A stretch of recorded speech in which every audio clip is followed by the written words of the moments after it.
Friends, pray with me. Lord, may the words of my mouth and the meditations of our hearts be acceptable to you, O Lord, our strength and our Redeemer. Amen. Jesus used parables as a way of communicating his message to his disciples. They were his way of answering some of the questions posed to him by those who wanted a black and white answer, a definitive answer. But faith is a bit of a mystery. And it's so much more than just following rules. Simply following rules can often lead us down the wrong path. I was simply following orders, we might say, even though we know that the orders don't make sense or are just simply wrong. His parables confused many, bewildered, and angered some. To follow Jesus is to struggle with what it means to follow him to the cross and beyond.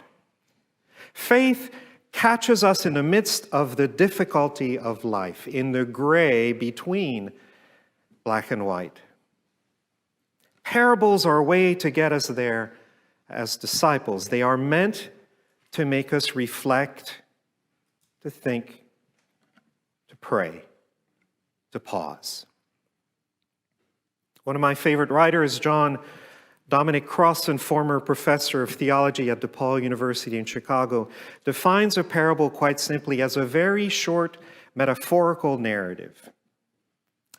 Theologian Paul Ricoeur once wrote that he found in parables the extraordinary in the ordinary.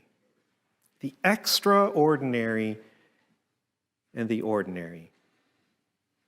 I think it is the most descriptive way to talk about parables, the parables of Jesus. Even today, we find ourselves bewildered and confronted by Jesus' parables, confronted by the extraordinary within the ordinary if we allow them to work through us.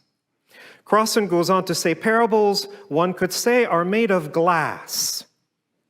Some parables are the glass of windows through whose clarity we see a world outside, a world framed by them for our directed vision.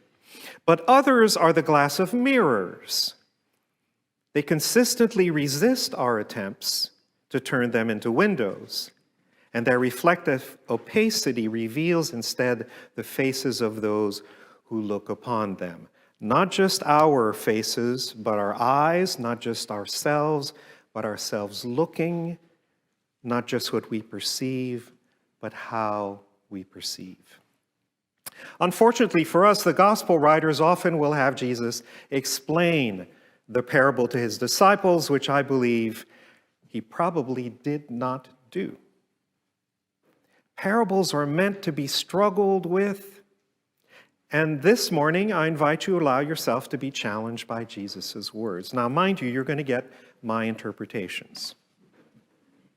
Let's look in the mirror, which is a parable, and dare to see not just our face, but our eyes, not just ourselves, but ourselves looking, not just what we perceive, but how we perceive the world.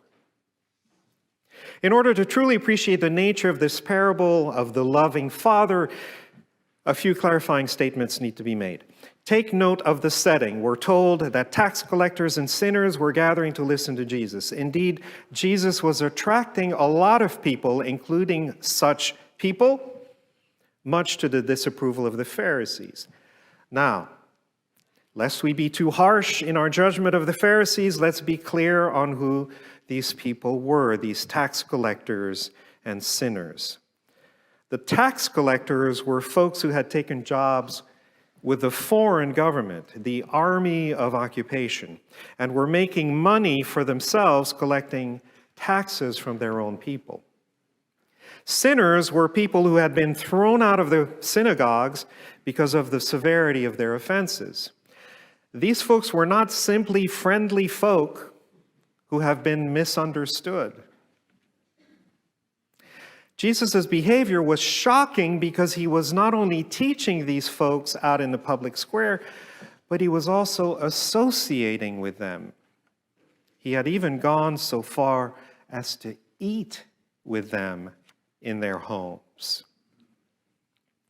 Jesus' behavior is shocking, and the parable itself shocks its hearers. You need to understand that although by custom the younger son was entitled to receive 1/3 of the inheritance, usually collection occurred only after the father's death. Sound familiar? Also, the reference to the younger son caring for pigs was an indication that he was living outside the covenant, right? And finally, the pods mentioned were the long pods of the carob tree, eaten by animals and at times of great desperation, and only by the extremely poor. Jesus is very intentional when he challenges his hearers with this parable. So let's face it. As I think Pastor Taylor alluded, with our children, this parable rubs us the wrong way. It's blatantly unfair. Most of us are generous enough, Christian enough, to allow room for forgiveness. Sure, we're willing to allow for crazy old bleeding heart liberal dads to take their sons back. We all have learned the forgiveness lesson over the years in Sunday school and church, but the Father's response doesn't show forgiveness. Forgiveness is not a banquet with music and dancing. When we have done wrong, we are supposed to somehow pay for our mistakes. Forgiveness is bread and water, not fatted calf. Sackcloth, not a new robe. Wearing ashes, not a new ring. Tears, not merriment. Kneeling, not dancing. I wonder if you or I had been a friend of the family, if we had lived next door, if we had seen all the pain this younger son's actions had brought to his father and older brother, would we have gone to the party thrown in his honor or come up with an excuse? If so, then with what kind of attitude would we have gone? Would we have looked for an opportunity to take the younger son aside and let him have it? Don't we tend to side with the older brother who remained faithful and steady and appreciative of his father's love? Don't we feel that somehow he got the raw end of the deal in this parable? It seems to me that today we live in times of revenge. Forget forgiveness. Let's get even instead. We seem to foster a kind of self-righteous, competitive nature when it comes to life. The common thought is that there must be losers if there are winners. Hence, even in religion, it is very difficult not to think Jews or Gentiles, poor or rich, saints or sinners, publican or Pharisee, older son or younger son. Jesus tells us, however, that God's love and forgiveness did not conform. It is not an either or an either-or love. Rather, God's love and forgiveness is both and. In the parable and the loving action of the father, the embrace of the younger son did not mean the rejection of the older. Just as Jesus' love of tax collectors and sinners does not at all negate his love for Pharisees and scribes.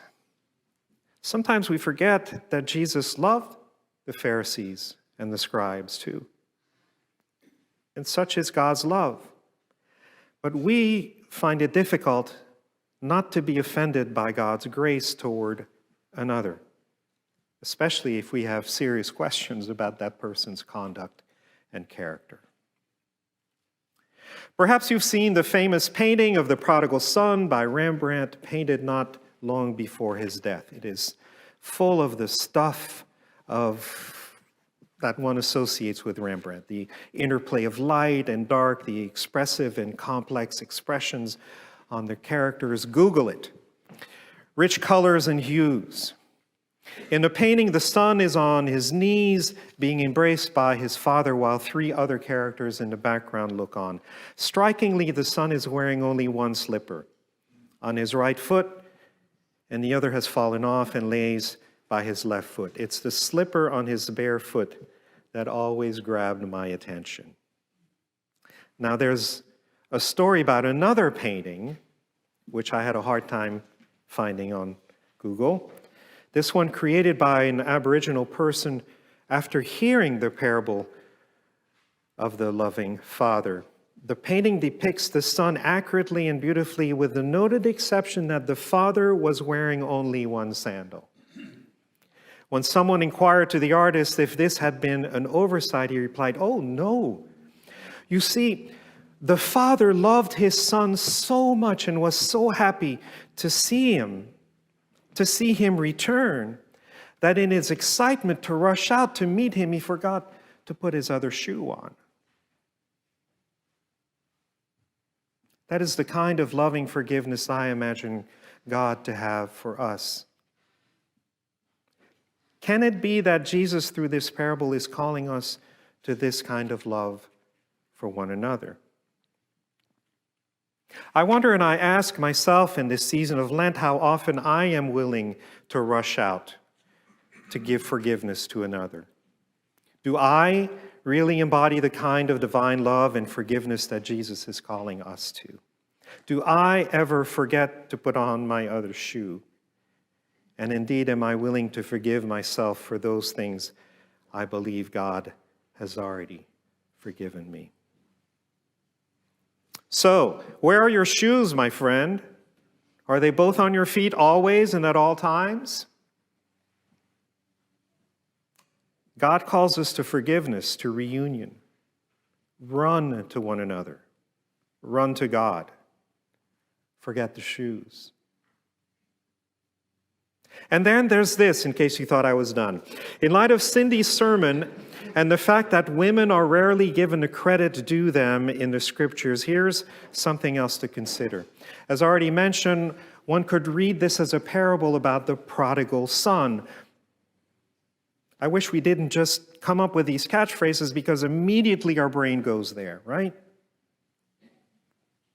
The prodigal son who leaves with his inheritance and after falling on hard times returns to his father.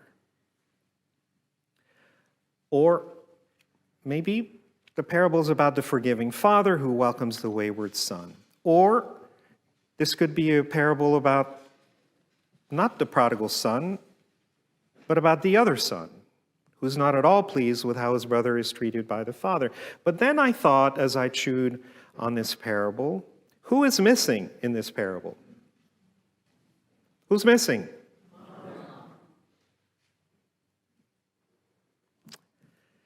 Here's my spin on this parable based on my own personal experience as I look into the glass and see myself reflected.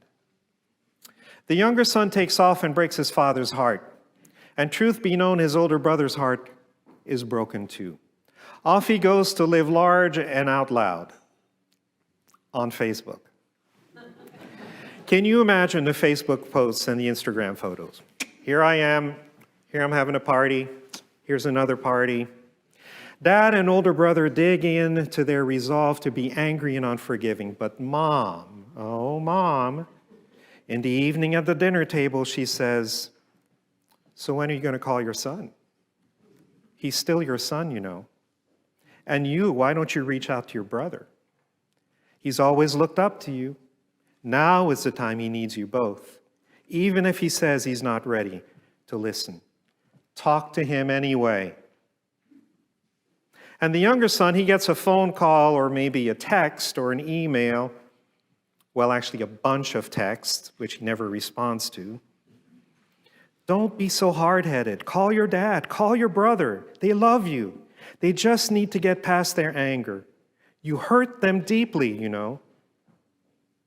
So for me, in this version of the parable anyway, God is the mom, poking at the heart, the spirit of the father and the sons, leading them to explore forgiveness Entertain reunion. Let go of pride. Consider love.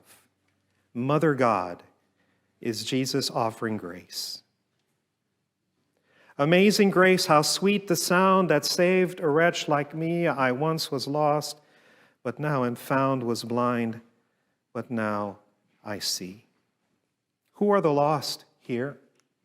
The Father, the sons, you, me. Jesus shares 3 parables to illustrate to hearers what it means to be lost and what it means to be found. We all want to be found, don't we? We all need to be loved, to be welcomed back, and God is always willing to receive us, to look for us, to find us, to put us on the right path. Luke writes about a lost sheep, a lost coin, a lost son, but also about a lost father, a lost life, our life, and the grace of God that finds us.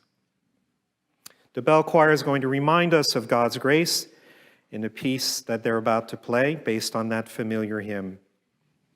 Words written by John Newton, if you don't know, was the captain of a ship involved in the slave trade. God went looking for him, and Jesus found him in the midst of a storm and saved him in more ways than one. Look it up. It's in Google. It's another great lost and found story. Come on, bell choir.